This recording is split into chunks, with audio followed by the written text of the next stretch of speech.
Para personas inquietas, Capital Radio.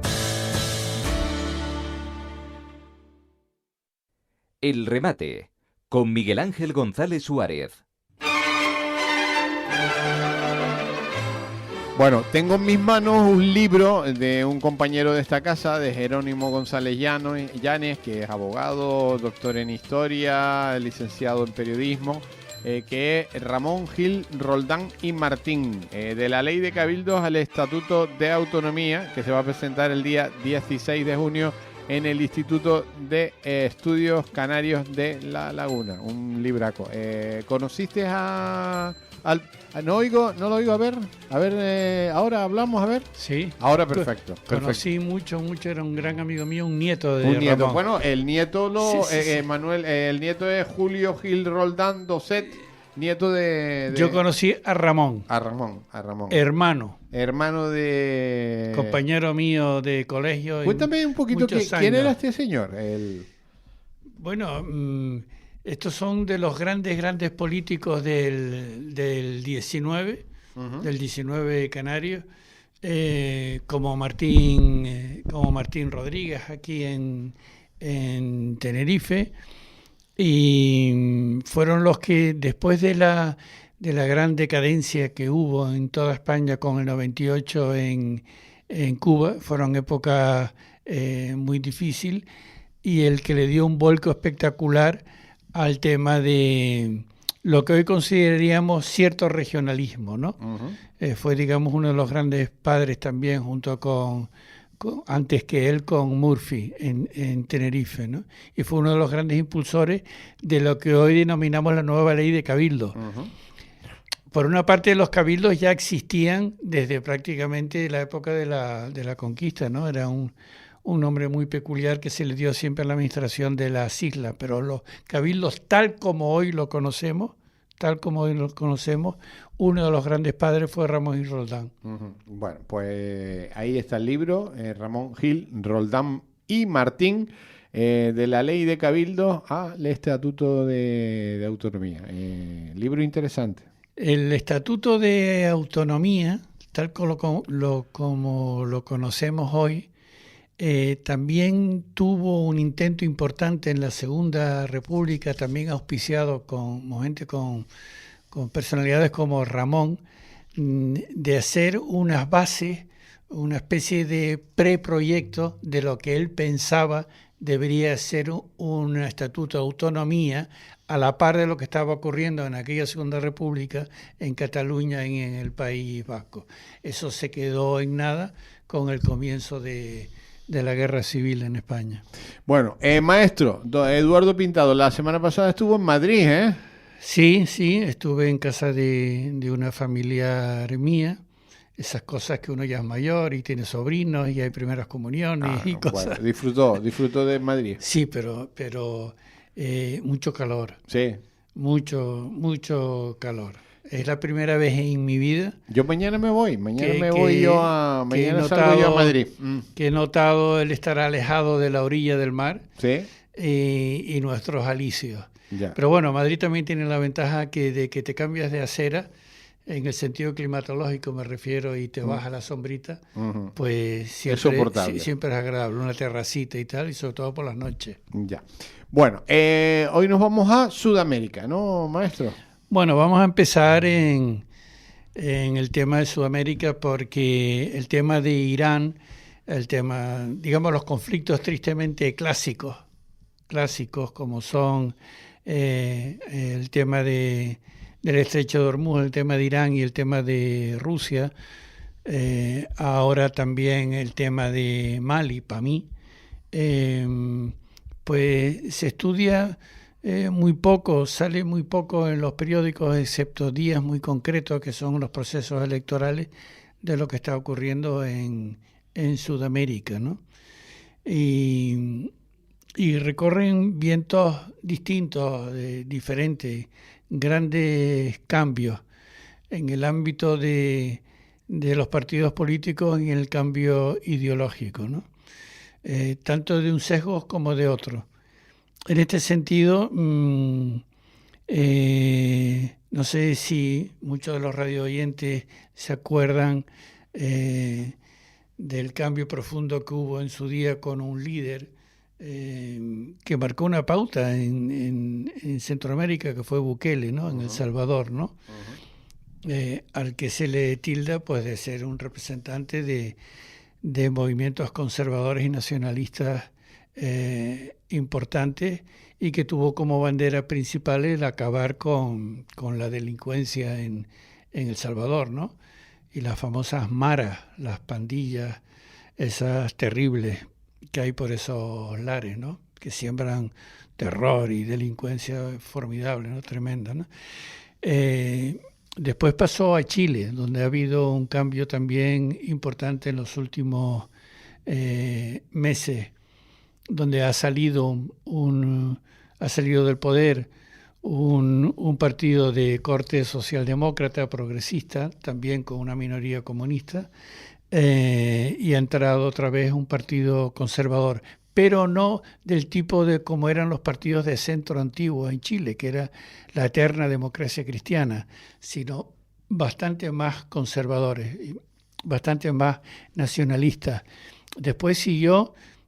Yo siempre recomiendo a todos los radio oyentes que los que puedan y los que les guste la geopolítica tengan encima un mapa y vean cómo van cayendo los peones. A su vez hubo un cambio importante en Argentina, donde salieron los Kirchner y entró Milei, otra persona que ha sido referente en cierto ámbito de la ideología política, ¿no? Un hombre muy conservador, muy conservador, con unas medidas extremadamente populistas en su día, pero que supuso un cambio rotundo porque hizo caer a uno de los grandes mitos de la política en Sudamérica en general y Argentina en particular, que fue el peronismo, ¿no? En Bolivia ha habido ahora también un proceso electoral que ha sido durísimo y hay un conflicto interno tremendo, también entre dos facciones claramente diferenciadas, ¿no? Partidos conservadores muy duros y en caso de Bolivia un partido indigenista también con mucha fuerza en una parte del país. No hay un proceso de guerra civil, pero casi hay un proceso de enfrentamiento brutal. En Ecuador también hubo un cambio de sesgo político importante. También han entrado los conservadores y también con la misma misión o con la misma bandera muy parecida a la que tuvo en su día Bukele en El Salvador.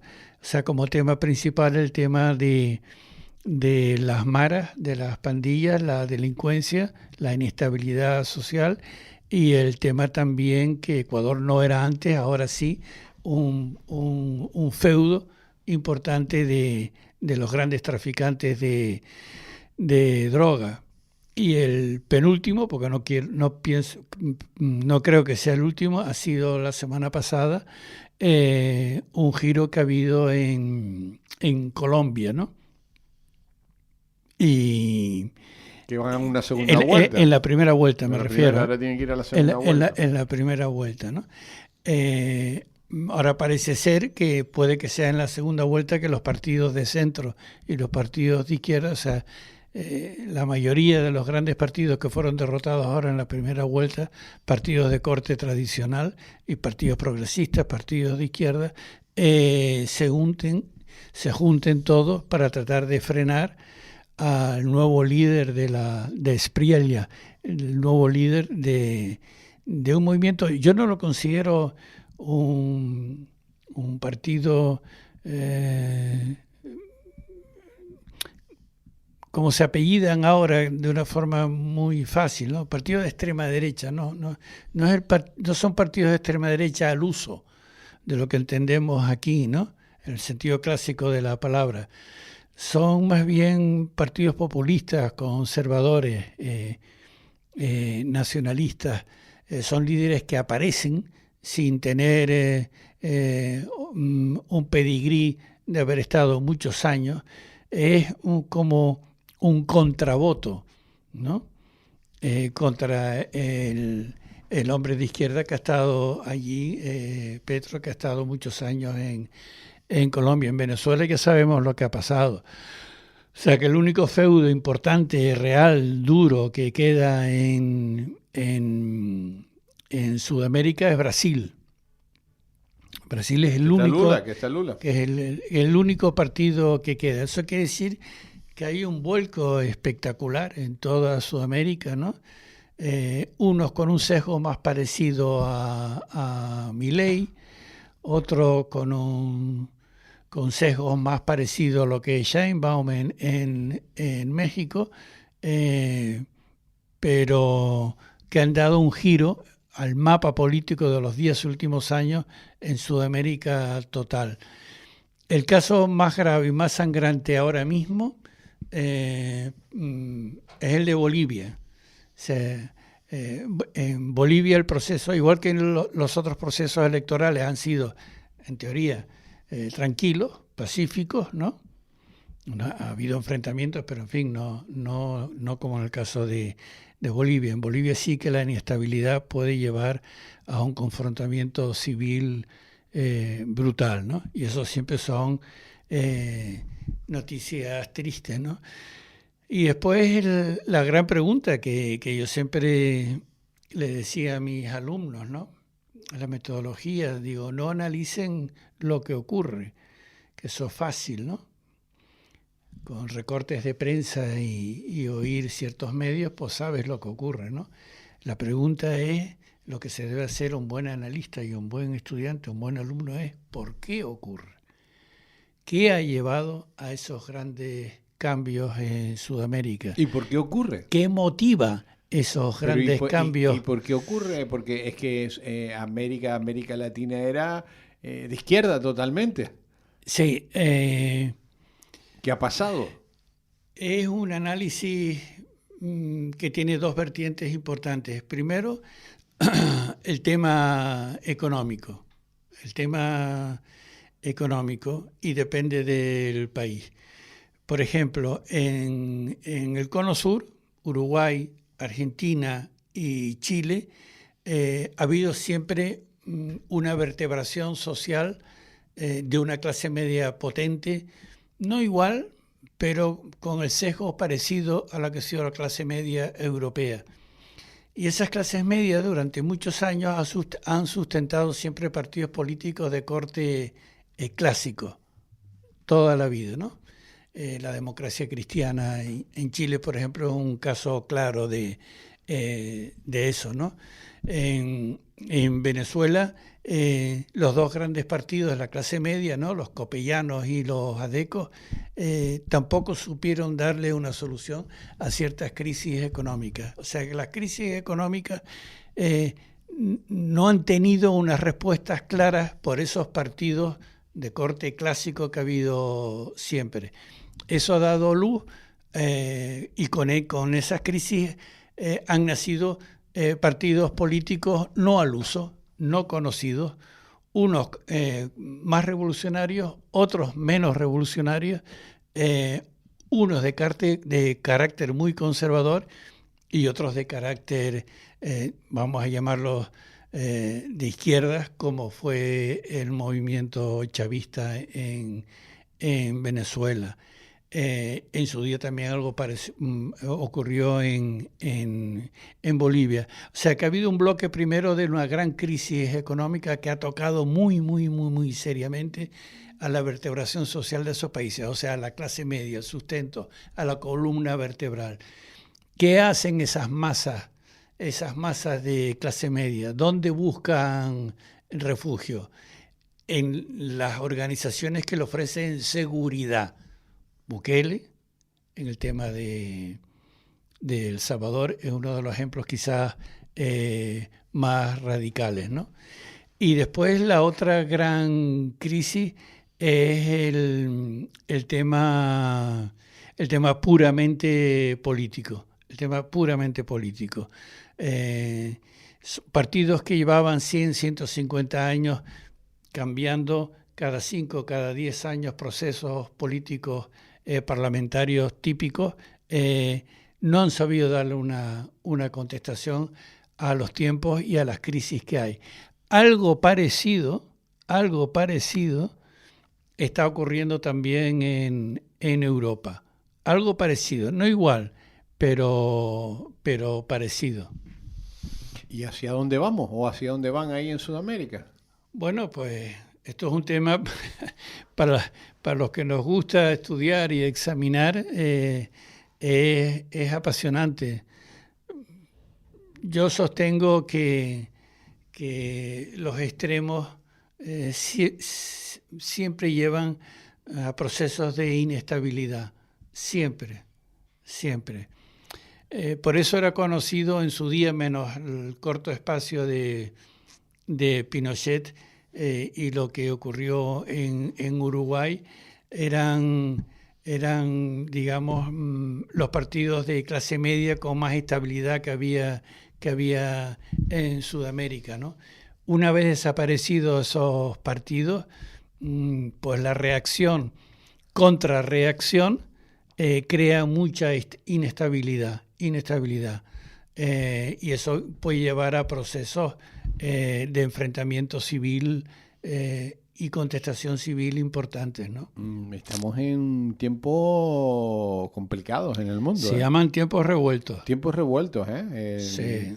Este siglo Sí. llevamos... Y eso que no hemos tocado al gran país de la parte norte, o sea, USA, ¿no? Sí, Los que Estados también, Unidos, ¿no? que también Me he tiene lo limitado suyo. a hablar del tema de los países Yo creo que, hispanoamericanos. Yo creo ¿no? que Estados Unidos merece un capítulo solo. Y Estados Unidos tiene una participación, como estamos viendo en estos últimos meses, importante en ciertos procesos que hay en Latinoamérica, ¿no? Uh-huh. Yo he dejado aparte hoy el tema de Cuba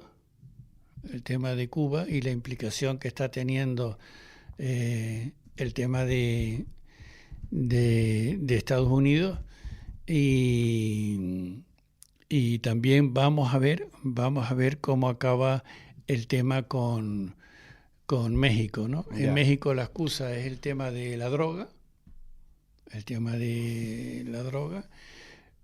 y vamos a ver cómo enfoca este tema Trump, ¿no? Pero el reposicionamiento de Estados Unidos, volver a la doctrina Monroe de tener un peso específico en toda América Latina, como lo tuvieron hasta los años 60, voy a ser el claro ejemplo de lo que fue Panamá en su día, ¿no? Y de lo que fue Cuba antes del régimen de los Castro, en la época de Batista, ¿no? De lo que fue Pinochet también en su día, y ese reposicionamiento, ese tener fuerza otra vez en América Latina, sobre todo en lo que es la banda del Pacífico, es una de las misiones más importantes que tiene la nueva administración de Trump. El otro día, además, de una forma clara, dieron a entender que el debilitar, el adelgazar las fuerzas norteamericanas en Europa, el único motivo, o los motivos más importantes que tenían era reforzar su posicionamiento en el área Pacífico, ¿no? Y eso lo hemos tocado aquí muchas veces en el programa, o sea, donde realmente tienen un vecino con intereses económicos que pudieran poner en duda el posicionamiento de Norteamérica en el Pacífico, es China. Y después España ni huele este tema de Sudamérica, ¿eh? Ni lo huele.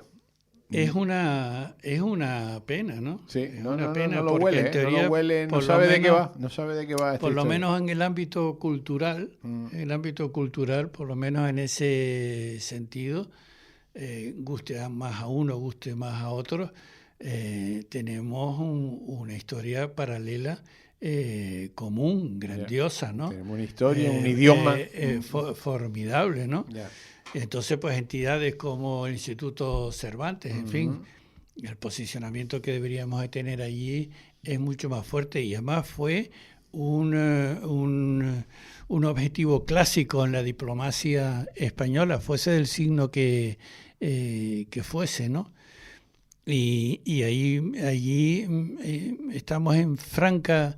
Estamos perdidos, no sí, sabemos. En franca decadencia. No hay una política hacia América. Yo recuerdo, siempre lo pongo de ejemplo, porque pues, es un ejemplo más pequeño, ¿no? Pero, por ejemplo, el posicionamiento que España tuvo históricamente con Cuba. Entonces, fue un posicionamiento siempre de acercamiento, de cercanía, de hermandad, de histórico, cultural, y con intereses económicos, y fuese el régimen que fuese.